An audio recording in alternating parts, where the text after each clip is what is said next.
C Aravind, ഇതൊരു planning ആണെന്ന് ഞാൻ നേരത്തെ തന്നെ പറഞ്ഞിരുന്നു. ആ റിയയ്ക്ക് വേണ്ടി ഒരുക്കുന്ന ഒരു ട്രാപ്പാ. എന്റെ ഓഫീസ് ഒഴിവാക്കിയിട്ട് അരവിന്ദിന്റെ സ്ഥാപനത്തിൽ ഓഡീഷൻ വെച്ചത് തന്നെ അതിനു വേണ്ടിയിട്ടാ. സോറി. ആ ഷുവർ, മറ്റാരും ഇതറിയാൻ പാടില്ല. ആ താങ്ക് യു. ആ അപ്പോ നമുക്ക് ഉച്ച കഴിഞ്ഞിട്ട് കാണാം. ഓക്കെ.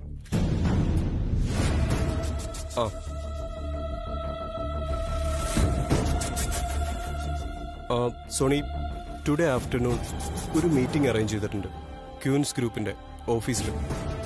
അതാ അരവിന്ദ് സാറിന്റെ? യെസ്, അവിടെ വെച്ചാ.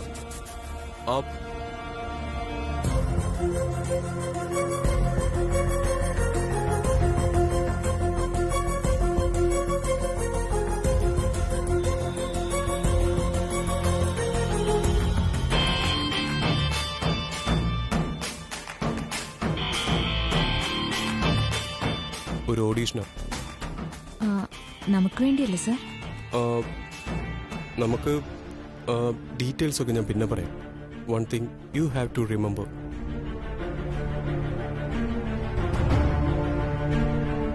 ഇപ്പോ അപർണ അല്ലാതെ വേറെ ആരും ഇതറിയാൻ പാടില്ല. Understand? Okay sir. Okay, too confidential. മനസ്സിലായി sir. then okay. Carry on. Okay sir. Soni, sir അപർണയോടൊന്ന് വരാൻ പറ. Okay sir.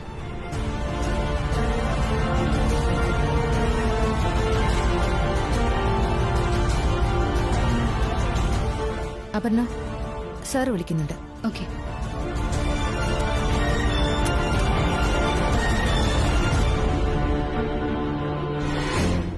May I come in, sir? Sit. Thank you, sir.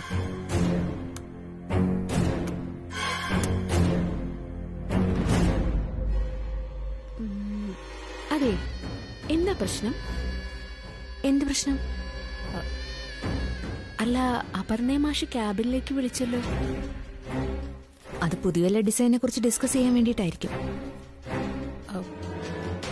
വേറൊന്നുമില്ല. എന്റെ അറിവിൽ വേറെ പ്രശ്നമൊന്നുമില്ല.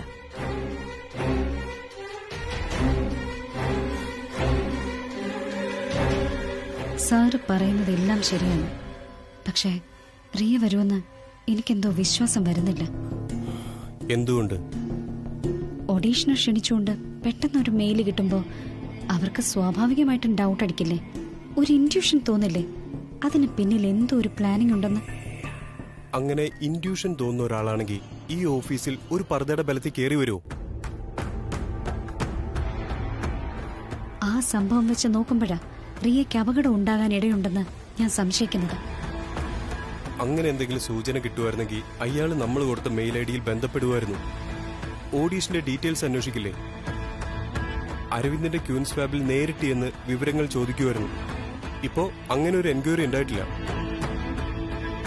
റിയ ഓഡീഷന് വരുന്നില്ല എന്ന് തീരുമാനിച്ചിട്ടുണ്ടെങ്കിൽ പിന്നെ അങ്ങനെ ഒരു അന്വേഷണത്തിന്റെ കാര്യമില്ലല്ലോ സർ. എടോ, ഇത് തന്റെ മുൻവിധിയാ. പക്ഷേ സർ, നോ. അഡ്വാൻസ് ആയിട്ട് താൻ കയറി വിധി പറയാതെ സമയമുണ്ടല്ലോ. Let see. ചെല്ല്, പോവാൻ റെഡിയാവും. Okay sir.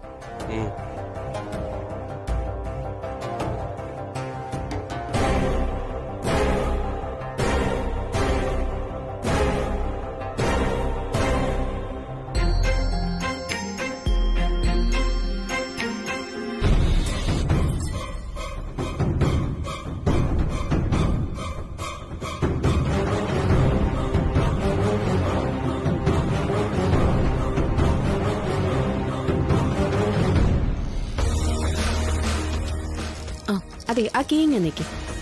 സാറ് വരുന്നില്ലേ? സാറ് വന്നോളൂ.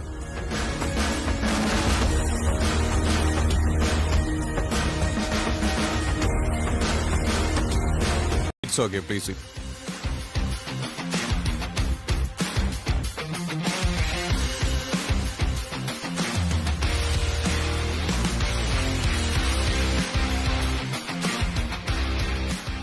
സർ ഇതിന്റെ പ്രൊഫൈൽ.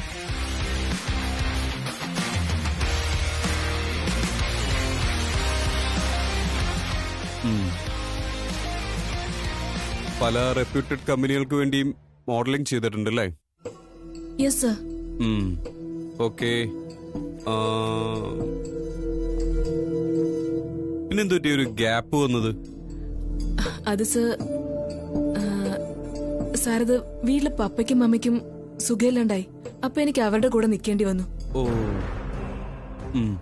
ഓക്കെ. ഇനി കരിയറിൽ ലൈവായിട്ട് നിൽക്കാനാ തീരുമാനം. ഗുഡ്.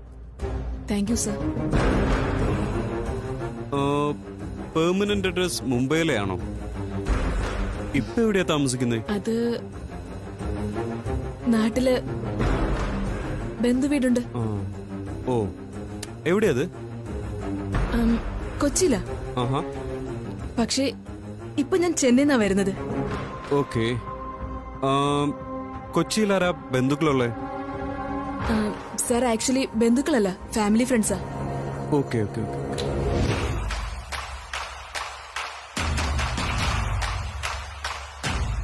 പക്ഷേ ഫാമിലി ഉള്ളത് അങ്ങ് കണ്ണൂരല്ലേ?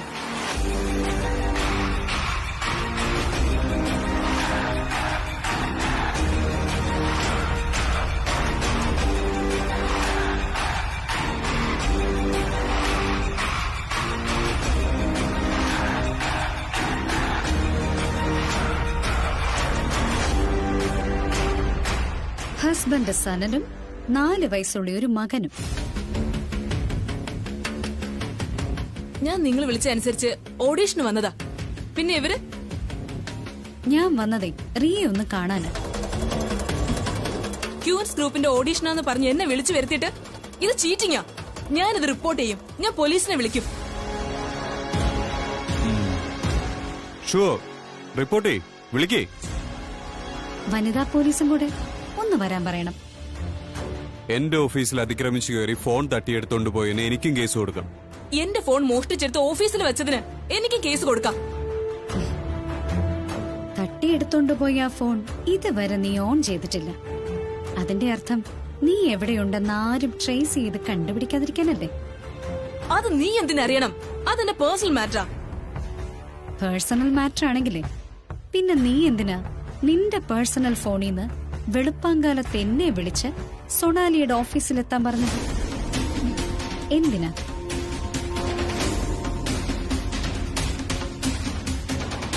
അന്ന് എന്നോട് സംസാരിച്ചതേ നീയല്ല, ഒരു പുരുഷ ശബ്ദമാ ഞാൻ കേട്ടത്. അതാരാ? അതാരാ?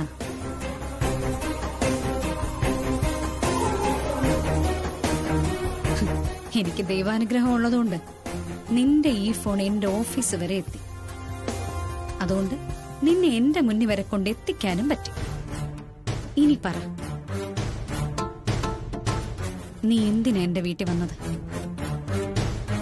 ബാലുവിന്റെ കൊളീഗാണ്, ഒരുമിച്ച് വർക്ക് ചെയ്തവരാണ്. സെന്റിമെന്റ്സും സങ്കടവും ഒക്കെ വിളമ്പിയാണല്ലോ നീ എന്റെ വീട്ടിൽ കയറി പറ്റിയത്. സാറേ, അന്ന് രാത്രിയിലെ എന്റെ മുറിയിൽ കിടന്ന് എന്റെ ചെവിയിൽ പറഞ്ഞ കുറെ കഥകളുണ്ട്. ഇവളുടെ ഭർത്താവിനെ കുറിച്ചും കുടുംബത്തെക്കുറിച്ചും കുഞ്ഞിനെക്കുറിച്ചും ഒക്കെ. എന്നിട്ടും എന്തിനാ നീ ഈ ഒളിച്ചുകളി നടത്തിയത്? അതിന്റെ ആൻസർ പറ. ഞാൻ വീട്ടിൽ വന്നതും കണ്ടതും പറഞ്ഞതും എല്ലാം സത്യമാ. അത് അപർണയ്ക്കും നിങ്ങളുടെ കുടുംബത്തിനും നിന്റെ ബാലുവിനും ദോഷം വരാതിരിക്കാൻ വേണ്ടിയാ. ഞങ്ങൾക്ക് ദോഷം വരാതിരിക്കാനോ? മനസ്സിലായില്ല. ഞാനും ബാലുവായിട്ടുള്ള ബന്ധം ഇനിയെങ്കിലും നിങ്ങൾ അറിയരുതെന്ന് എനിക്ക് നിർബന്ധമുണ്ടായിരുന്നു. അവനും ഞാനും ചേർന്നുള്ള കുറച്ച് ഫോട്ടോസും വീഡിയോസും അവന്റെ കയ്യിലുണ്ടായിരുന്നു, അവന്റെ മുറിയിലുണ്ടായിരുന്നു. അത് നിങ്ങൾ കാണാതിരിക്കാൻ എടുത്തോണ്ട് പോവാനാ ഞാൻ ഞാൻ വീട്ടിൽ വന്നപ്പോ പറഞ്ഞില്ലേ, എന്റെ ഭർത്താവിനെ കുറിച്ചും എന്റെ കുഞ്ഞിനെ കുറിച്ചും. ആ ബാലു തന്നെയായിരുന്നു എന്റെ ഭർത്താവ്. അല്ല, ബാലു എന്നെ ചതിക്കില്ല. ബാലു നിന്നെ ചതിച്ചു, അവസാനം എന്നെയും ചതിച്ചു. അവസാനമായിട്ട് മംഗലാപുരത്ത് എത്തിയിട്ട് അവൻ എന്നെ പലതവണ വിളിച്ചു, സംസാരിച്ചു. അവൻ ആകെ ഡെസ്പായിരുന്നു. രക്ഷപ്പെടണമെന്ന് പല തവണ എന്നോട് പറഞ്ഞു. എന്നെ ഒഴിവാക്കി രക്ഷപ്പെടാനായിരുന്നു അവന്റെ പദ്ധതി എന്ന് എനിക്കറിയില്ലായിരുന്നു. ഇനി നീ പറ, എന്നെ എന്റെ കുഞ്ഞിനെ ഒഴിവാക്കി നീ ബാലുവിനെ എവിടെ ഒളിപ്പിച്ചത്? പറ. അവൻ ജീവിച്ചിരിപ്പില്ല, കൊക്കയിൽ വീണ് മരിച്ചു എന്നല്ലേ പറഞ്ഞത്. അവന്റെ ഡെഡ് ബോഡി പോലും കാണാൻ എനിക്കോ എന്റെ കുഞ്ഞിനോ ഒരു അവസരം നിങ്ങൾ ആരും തന്നില്ല. പറ, അവൻ എന്താ സംഭവിച്ചത്? ആ സൂയിസൈഡ് ചെയ്തോ? അതോ നിങ്ങൾ എല്ലാവരും കൂടെ തള്ളി കൊക്കയിലിട്ട് കൊന്നോ അവനെ? പറ, നീയാണ് ആൻസർ ചെയ്യേണ്ടത്. ബാലുവിന് എന്താ സംഭവിച്ചത്? എന്റെ ബാലുവിന് എന്താ സംഭവിച്ചെന്ന് പറ. എന്റെ ബാലുവിന് എന്താ സംഭവിച്ചെന്ന് നീ പറയണം. പറ. അപർണ, അപർണ, അപർണ, അപർണ, അപർണ, അപർണ, എന്താ പറ്റിയ? മാറി. അപർണ, ആ വെള്ളം എടുത്തേ. അപർണ, എഴുന്നേക്കും.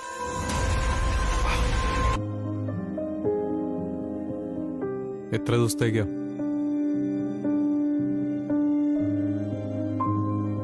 ഒരാഴ്ചത്തേക്ക്. അപ്പൊ അത് കഴിഞ്ഞോ?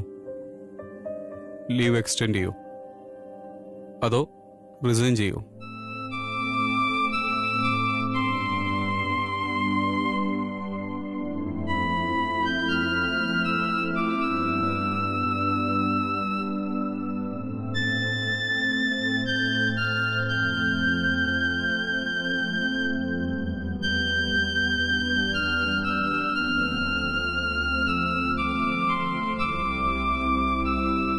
ഇനി ഞാൻ എന്ത് ചെയ്യണം?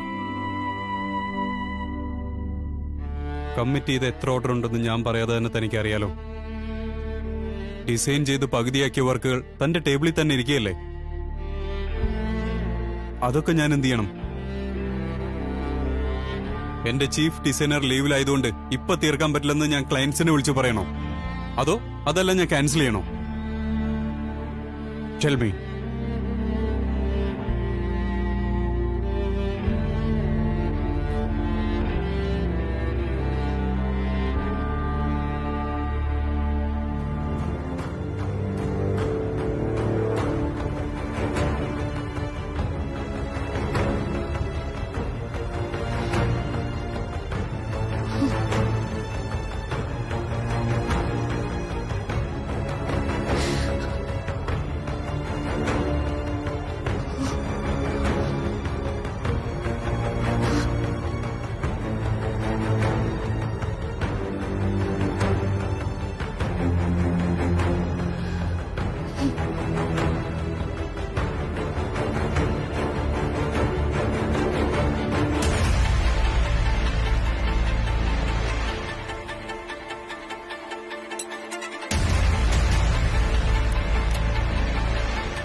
വെള്ളം കുടിക്കും.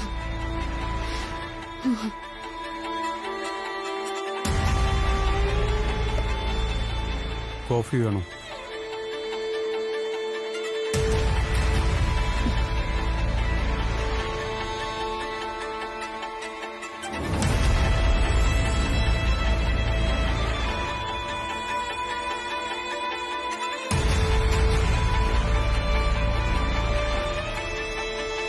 ബാലു ഒരിക്കലും റിയയെക്കുറിച്ച് തന്നോട് പറഞ്ഞിരുന്നില്ലേ?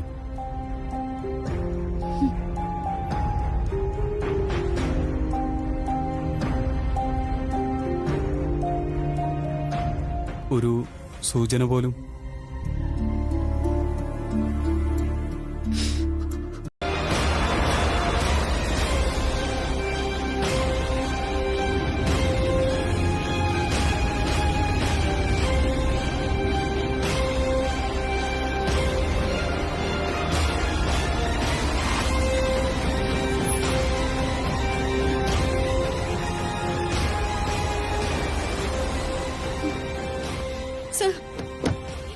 എന്തിനാ സാർ എന്നെ ഇങ്ങോട്ട് കൊണ്ടുവന്നത്? അപർണ, നിനക്ക് മനസ്സിലാവുന്നില്ലേ? ഇല്ല, എനിക്ക് മനസ്സിലാവുന്നില്ല. സാർ എന്തിനാ എന്നെ ഇവിടെ കൊണ്ടുവന്നത്? ഇത്രയൊക്കെ അറിഞ്ഞിട്ട് നിനക്ക് നിന്റെ ഫിയാൻസിയെ മറക്കാൻ പറ്റുന്നില്ലല്ലോ. ജീവിച്ചിരിക്കാത്ത ഒരാളെ കുറിച്ച് ഓർത്ത് എന്തിനാ ഇങ്ങനെ മനസ്സ് വിഷമിപ്പിക്കുന്നത്? അതും തന്നെ ചീറ്റ് ചെയ്തൊരുത്തിന് വേണ്ടിയിട്ട്. സാർ ഞാൻ പറഞ്ഞില്ലേ, എനിക്ക് എനിക്ക് എന്റെ ബാലുവിനെ ഒരിക്കലും മറക്കാൻ കഴിയില്ല. ശരി, എന്നൊരു കാര്യം ചെയ്യും, വാ നടക്ക്. സാർ ഇവിടേക്കാ. ചാട്, ചാടാൻ. ജീവിതം അവസാനിപ്പിക്കേ.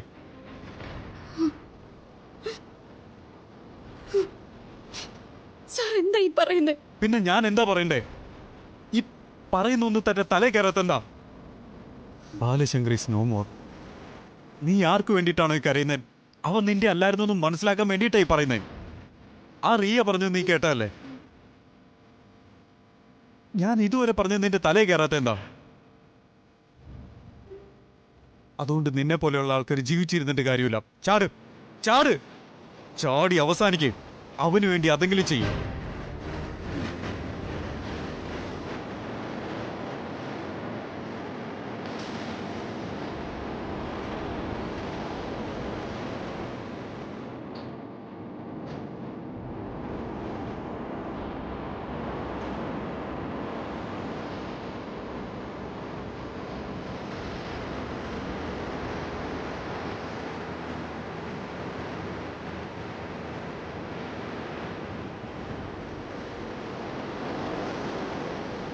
അപർണ ആള് മിടിക്കാന്നാ ഞാൻ വിചാരിച്ചത്.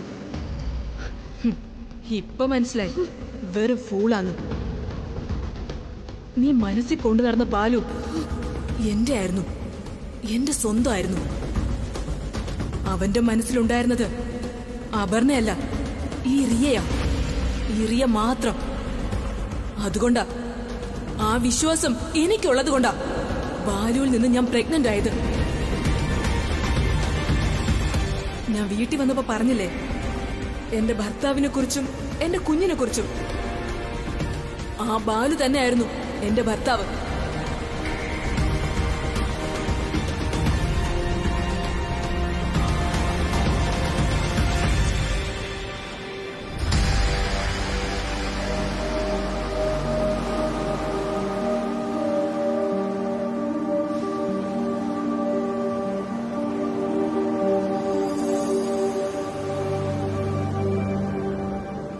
അപർണ, നീ നിന്റെ ലൈഫ് ഇതുവരെ എന്ത് തിയറിയിലാണോ കൊണ്ടുവരുന്നേ, അതെടുത്ത് കളഞ്ഞ് ഞാൻ പറയുന്നു കേക്ക്. സാർ എന്താ പറയുന്നേ? ഞാൻ ഈ കടലിൽ ചാടണമെന്നാണോ? ആണോ? അതാണോ? അത്തരം മണ്ടത്തരങ്ങളൊന്നും ഞാൻ പറയില്ല. നിന്റെ ജീവിതം അവസാനിപ്പിക്കാൻ ഞാനൊരിക്കലും പറയില്ല. ചാടാൻ പറഞ്ഞത് നിന്റെ കണ്ണ് തുറക്കാൻ വേണ്ടിയിട്ടാ. ഈ വിഷമം ഒന്ന് പുറത്തെടുക്കാൻ വേണ്ടി നീ ഒന്ന് ഷൗട്ട് ചെയ്യ്, ഉറക്കെ കരയ്. ഈ ഉള്ളിൽ കിടക്കുന്ന സങ്കടവും വിഷമവും എല്ലാം ഇങ്ങനെ മനസ്സിൽ പിടിച്ചു നിർത്തി നീ ഒരു രോഗിയായിട്ട് മാറും. അങ്ങനെ ഉണ്ടാവാതിരിക്കാനാണ് ഞാൻ പറയുന്നത്. നീ ഒന്ന് പൊട്ടിക്കരയ്, കരയാൻ. മനസ്സിലുള്ളത് മുഴുവൻ ഈ കടലിൽ ഒഴുകിപ്പോട്ടെ. നീ ഒന്ന് ഷൗട്ട് ചെയ്യ്, കമോൺ. അപ്പൊ ഷൗട്ട് ചെയ്യ്. നിങ്ങൾ എന്താ ഈ പറയുന്നേ? എനിക്കൊന്നും മനസ്സിലാവുന്നില്ല. ഈ ഒരു സിറ്റുവേഷനിൽ സാറിന്റെ ഈ തമാശയ്ക്ക് കൂട്ടി നിൽക്കാൻ പറ്റിയ ഒരു മെന്റൽ സ്റ്റേറ്റിലല്ല ഞാനിപ്പോ. അപ്പൊ ഞാൻ തമാശയല്ല പറയുന്നത്. കരയ്.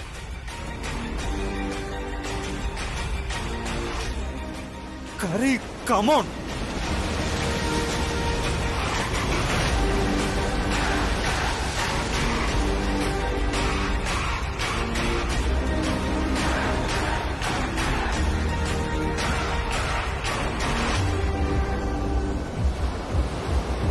നിങ്ങൾ ആരെയെ കുത്തി വിളിക്കുന്നേ? കൊറേ നേരമായിട്ട് ഞാൻ ത്രിപാഠിയെ ട്രൈ ചെയ്യുക. നിങ്ങളുടെ നമ്പർ കണ്ടിട്ട് കൃപാനിധി എടുക്കാത്തതായിരിക്കും. എടി, നിന്റെ ഭർത്താവ് ആയിപ്പോയെന്ന് വെച്ച് എന്നെ അത്ര വില കുറച്ച് കാണല്ലേ. സുന്ദർജിന്ന് ഡൽഹിയിലെ നേതാക്കൾ എന്നെ തേച്ച് വിളിക്കത്തില്ല. അതെന്ത്? അവരുടെ നാക്കുളുക്കോ? ബിസിനസ്സിലെ നിങ്ങളെ പിടിപ്പ് കാണിച്ചില്ല, രാഷ്ട്രീയത്തിലും അങ്ങനെ തന്നെയാ. സിദ്ധുവിന്റെ കൂടെ നിന്ന് ഇനിയെങ്കിലേ ഒന്ന് പച്ച പിടിക്കാൻ നോക്ക് നിങ്ങൾ.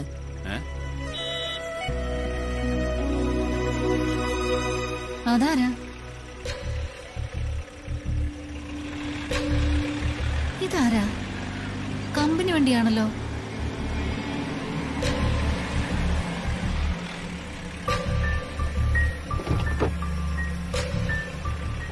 ഇവളായിരുന്നു. ഇതെന്താടി ഓഫീസ് വണ്ടിയില്? സിദ്ധു എവിടെ? ഞാൻ എങ്ങനെ അറിയാനാ? സമയം എത്രയെന്ന് അറിയോടി? കൈ ഫോണല്ലേ ഉള്ളേ, നോക്ക്. നെകളിപ്പ് കണ്ടില്ലേ? ചേച്ചി സ്ഥലത്തില്ലാത്തോണ്ട് എവിടെ വേണമെങ്കിലും നിറങ്ങാലോ. എന്റെ ലിസ്റ്റിൽ ഇനി ഇവളെ കയറ്റുന്ന പ്രശ്നമില്ല.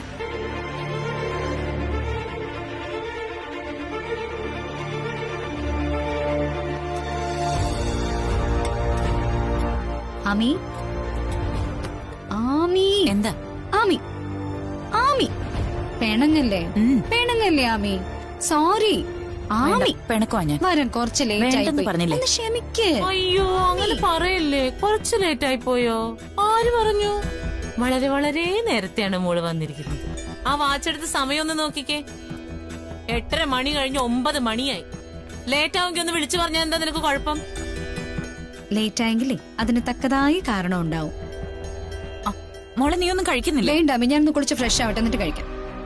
ഓ ആമിക്ക് എന്തെങ്കിലും വാക്കിന് വ്യവസ്ഥയുണ്ടോ? ആമി എന്താ പറയുന്നുണ്ടായിരുന്നല്ലോ, ഇങ്ങ് വരട്ടെ, പിടിച്ചു നിർത്തി ചോദിക്കും. ഇങ്ങനെയാണോ ചോദ്യം ചെയ്യുന്നത് എല്ലാവരും? പ്രഭ തന്നെ ചോദിച്ചോ, ഞാൻ ഇടപെടുന്നില്ല. ആ നിങ്ങൾ ഇടപെട്ടാലും ഇല്ലെങ്കിലും ഞാൻ ചോദിക്കും. എനിക്കുണ്ടൊരു മോള്, അവൾ ഇതൊക്കെ കണ്ടാണ് പഠിക്കേണ്ടത്. എനിക്കങ്ങനെ ആരെയും പേടിയൊന്നുമില്ല.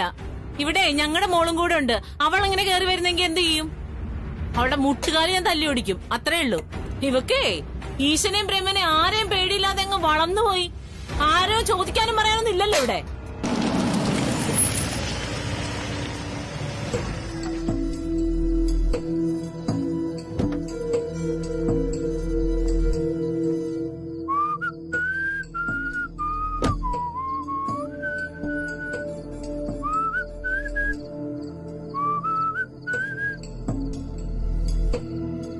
സാറിന് ഇന്ന് എത്ര മീറ്റിംഗ് ഉണ്ടായിരുന്നു? എന്താണാവോ കാര്യം? ഓഫീസിലെ രജിസ്റ്ററിൽ രേഖപ്പെടുത്താത്ത മീറ്റിംഗുകളും ഉണ്ടായിരുന്നല്ലോ. കോൺഫിഡൻഷ്യൽ മീറ്റിംഗുകൾ പലതും അങ്ങനെയാണ്. അതുകൊണ്ട് ഒഴിവാക്കേണ്ടവരെ ഒഴിവാക്കും. അത് മനസ്സിലായി. എന്നിട്ട് ലാസ്റ്റ് മീറ്റിംഗ് എവിടെയായിരുന്നു? സ്കൂട്ടർ എടുത്ത് എന്റെ പിന്നാലെ വന്നിട്ട് താൻ പിന്നെ എങ്ങോട്ടാ പോയത്? ഞാൻ എവിടെ പോയാൽ എന്താ മാഷേ? പക്ഷെ ഇനി മാഷിന് മനസമാധാനം കിട്ടാൻ പോകുന്നില്ലെന്ന് മനസ്സിലാക്കിക്കോ. ഓ അമ്പ്ര, എന്തെങ്കിലും ചോദിച്ചാ പറയും 5 മണിക്ക് ഇറങ്ങി വരാൻ ബാങ്കിലല്ല വർക്ക് ചെയ്യണേന്ന്. ഈ ലോകത്തുള്ള പെൺപിള്ളേരെല്ലാവരും ബാങ്കിലാണോ വർക്ക് ചെയ്യുന്നത്? പക്ഷെ അവരെല്ലാം നേരത്തെ കാലത്ത് വീട്ടിലെത്തും. എന്തുകൊണ്ടാ? അവർക്ക് വീട്ടിൽ ചോദിക്കാനും പറയാൻ ആളുണ്ട്. ഇവിടെ ആരുണ്ട്? ഞാൻ ആരാ? ചെറിയമ്മ. 24 മണിക്കൂർ എല്ലാവർക്കും കയറി ചൊറിയാനുള്ള അമ്മ. അതാണ് ഞാൻ. ആമി, ആമിക്ക് ഗ്രീൻ ടീ എടുക്കട്ടെ? ഓ വേണ്ട. നിനക്ക് കഴിക്കാൻ വേണ്ടേ? വേണ്ട ആമി, എനിക്കിപ്പൊന്നും വേണ്ട. അതെന്താ, നീ കഴിച്ചോ? ഞാൻ ചെറുതായിട്ട് കഴിച്ചായിരുന്നു. അത് പറ. നേരം വെളുത്ത് അന്ത്യാവുന്നത് വരെ ഈ അടുക്കളയിൽ കിടന്ന് കഷ്ടപ്പെടുന്നത് ഞാൻ. ഉണ്ടാക്കുന്ന ഭക്ഷണം ഇവിടെ ഉള്ളവർക്ക് കഴിക്കാൻ വേണ്ടിയിട്ടാ. അല്ലാതെ രാത്രി അമ്മ കയറി വന്ന് എനിക്ക് വേണ്ട എന്ന് പറഞ്ഞാൽ എങ്ങനെ ശരിയാവും? ഇന്ന് നേരത്തെ വിളിച്ചു പറഞ്ഞാൽ അത്രയും കുറച്ചല്ലേ ഞാൻ ഇവിടെ ഉണ്ടാക്കുള്ളൂ. നീയിപ്പൊ എന്താ ചെയ്യും? എടുത്ത് തെങ്ങിന്റെ മൂട്ടി കൊണ്ടുവന്നിട്ട്, അല്ലെങ്കിൽ ഫ്രിഡ്ജിൽ കൊണ്ടുവന്ന് കയറ്റി വെക്കുക. എന്നിട്ട് രാവിലെ ചൂടാക്കി കഴിക്ക്. പിന്നെ ഞാൻ ഇങ്ങനെ ഇവിടെ കിടന്ന് വായിട്ട് അലക്കേണ്ട ഒരു കാര്യമില്ല.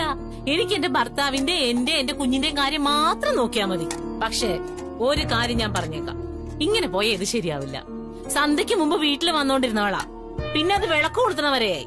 ഇപ്പൊ ഈ രാത്രി വരെയായി. നേരത്തെ കാലത്തെ കെട്ടിച്ചയച്ച പലതും കേൾക്കേണ്ടി വരില്ല.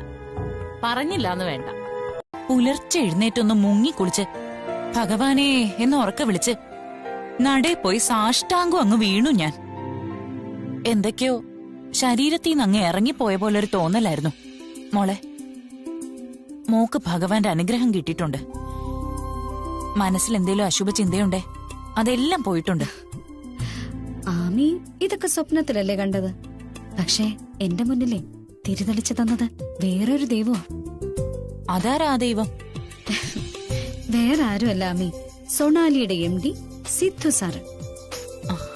ഭഗവാനെ, അല്ലേലും ആ മനുഷ്യനൊരു ദൈവമാ. മോക്ക് പുനർജന്മം നൽകിയ മനുഷ്യനാ. കൊക്കെ വീഴാതെ രക്ഷിച്ചത് പോട്ടെ, മോളുടെ മനസ്സ് വീണുപോയെടുത്ത് പിടിച്ചു നിർത്തിയില്ലേ? വിളിച്ചോണ്ട് പോയി ജോലി തന്നില്ലേ? ശരിയല്ലേ? ശരി ആമി.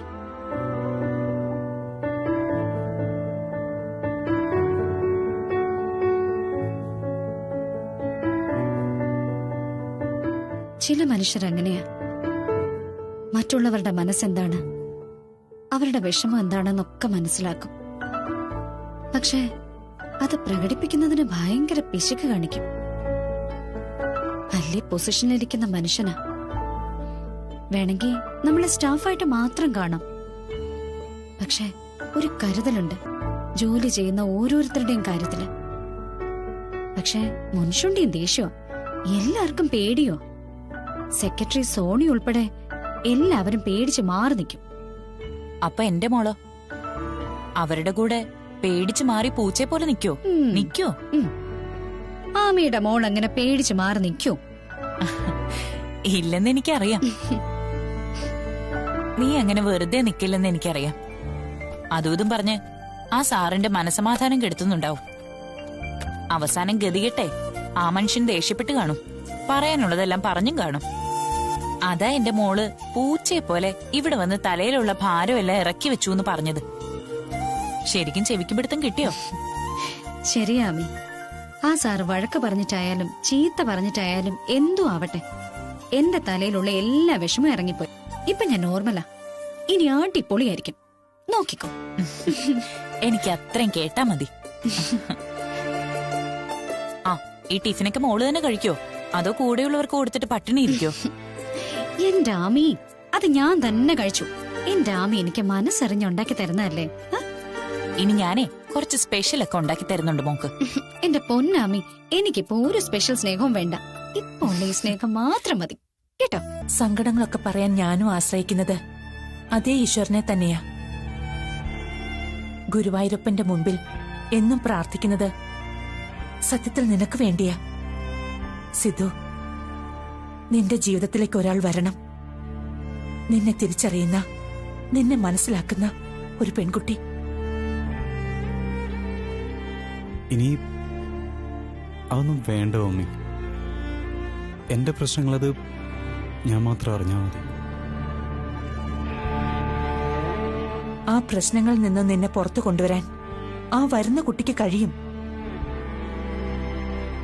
അപർണയുടെ പ്രയാസം ഇന്ന് മനസ്സിലാക്കിയപ്പോ നീ അവൾക്കൊരാശ്വാസമായില്ലേ? അതുപോലെ നിനക്ക് ആശ്വാസമാകാൻ ഒരു പെൺകുട്ടി, അങ്ങനൊരാള് വേണം. എന്റെ കൃഷ്ണൻ കൊണ്ടുവന്ന് തരും. അവൾ എന്റെ പഴയ സിദ്ധുവിനെ എനിക്ക് വീണ്ടെടുത്ത് തരും.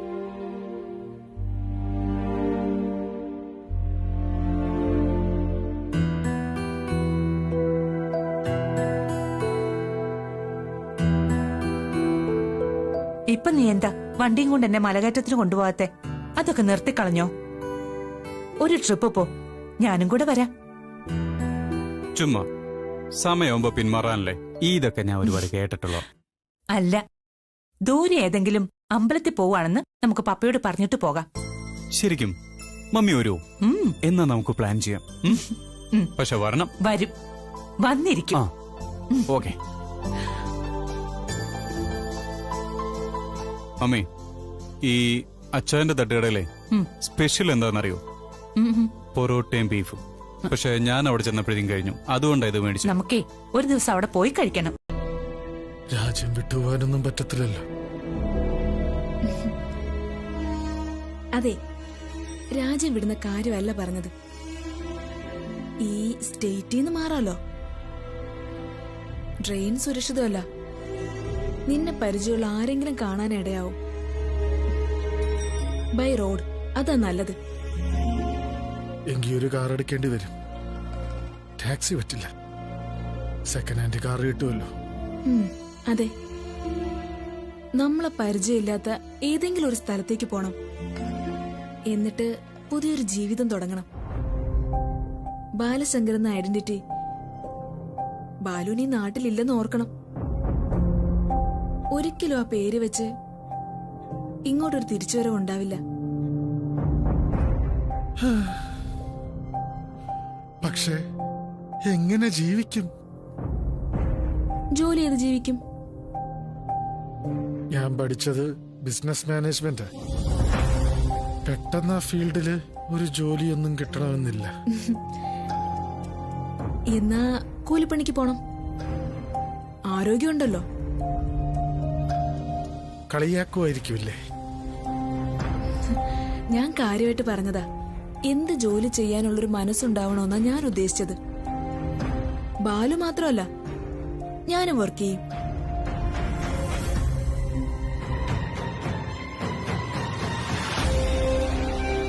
അയ്യോ,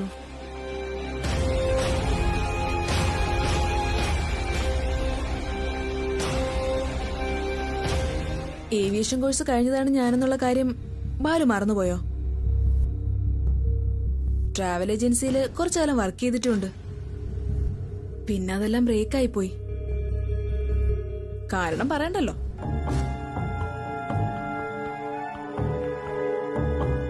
അതൊന്നല്ല, ഇനി എന്ത് ജോലി ചെയ്യാനും ഞാൻ തയ്യാറാ ബാലു.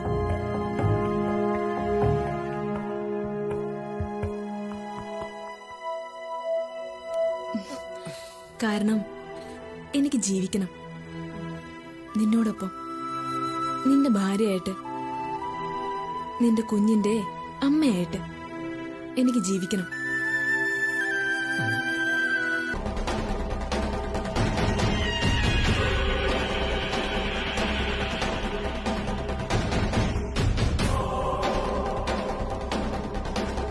ഓപ്പണായ സ്ഥലത്ത് ഇങ്ങനെയാണെങ്കിൽ പ്രൈവസി ഉള്ളിടത്ത് എന്തായിരിക്കും നടക്കുക? ബുദ്ധിപൂർവ്വം ഇതുപോലുള്ള ഫോട്ടോ എടുക്കാനല്ല പറഞ്ഞത്. ബുദ്ധിപൂർവ്വം അവന്റെ ഇഷ്ടം നേടിയെടുക്കാനാ നിന്നെ ഞാൻ ഇങ്ങോട്ടേക്ക് കൊണ്ടുവന്നത്. അവനുമായിട്ട് ക്ലോസ് ആകാൻ വേണ്ടിയാ നിന്നെ ആ ഓഫീസിൽ ഒരു ചെയർ തന്ന് നിന്നെ അവിടെ ഇരുത്തിയത്. അവന്റെ നെഞ്ചില് ഇതുപോലെ നീയും ഒട്ടി നിൽക്കണമായിരുന്നു. പകരം വഴിയെ പോയവൾ അവനെ ഒട്ടി നിൽക്കുന്നത്. ഇടി, നിനക്കെന്താ ഒരു കുറവ്? നീ എല്ലാം തികഞ്ഞൊരു പെണ്ണല്ലേ? പറഞ്ഞിട്ടെന്താ കാര്യം? എവിടുന്ന് വലിഞ്ഞു കയറി വന്നൊരു പെണ്ണ് ആ സ്ഥാനം കൈയടക്കി. താനിരിക്കേണ്ടടുത്ത് താനിരുന്നില്ലെങ്കിൽ അവിടെ നായ കയറിയിരിക്കുമെന്ന് ഇതിനാ പറയുന്നത്. ഞാൻ എന്ത് ചെയ്യാനാ ചേച്ചി? മാക്സിമം ഞാൻ ട്രൈ ചെയ്യുന്നുണ്ട്. സിദ്ധുവേട്ടന്റെ സ്വഭാവം ഞാൻ പറയാതെ തന്നെ ചേച്ചിക്കറിയാലോ. ചുമ്മാ അങ്ങ് ദേഷ്യപ്പെടും, ഇൻസൾട്ട് ചെയ്യും. ഇവിടെ വെച്ച് ചേച്ചിയും കാണുന്ന തന്നെയല്ലേ. അപർണയോട് അങ്ങനൊക്കെ തന്നെയാ. മിക്കവാറും ചൂടായിട്ട് സംസാരിക്കുന്ന തന്നെയാ ഞാൻ കണ്ടിട്ടുള്ളത്. പിന്നെ ഫോട്ടോയോ? പുള്ളിക്കാരൻ ഷൗട്ട് ചെയ്താലും അവള് കുറെ കഴിഞ്ഞ് ഒരു ഇലയോ പൂവോ വരച്ചോണ്ട് അങ്ങ് ചെല്ലും. അത് കണ്ടിട്ട് സിദ്ധുവേട്ടൻ ഇംപ്രസ്ഡ് ആവും, ദേഷ്യവും മാറും. അതുപോലെ ഇപ്പൊ എന്ത് മീറ്റിംഗ് ഉണ്ടായാലും അവളെയാ പങ്കെടുപ്പിക്കുന്നേ. ചീഫ് ഡിസൈനർ ആയതുകൊണ്ട് നമുക്കൊന്നും പറയാൻ പറ്റില്ലല്ലോ. എനിക്ക് തോന്നുന്നത് ഈ ദേഷ്യപ്പെടൽ ഒരു നമ്പറാണെന്ന. മറ്റുള്ളവരുടെ കണ്ണില് പൊടിയിടാനുള്ള ഒരു നമ്പർ.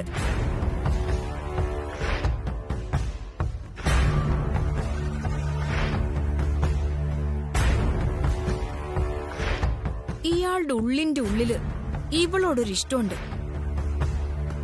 ഇല്ലെങ്കിൽ അപർണയ്ക്ക് സിദ്ധുവിനോട് ഇങ്ങനെ ചേർന്ന് നിൽക്കാനുള്ള സ്പേസ് കിട്ടില്ല, അതിനുള്ള ധൈര്യം ഒട്ട് കിട്ടില്ല. ബുദ്ധിപൂർവമായിട്ടുള്ള അവളുടെ പ്ലാനിങ് ഏതൊക്കെ? അവളിപ്പോ ചില്ലറക്കാരിയല്ലേ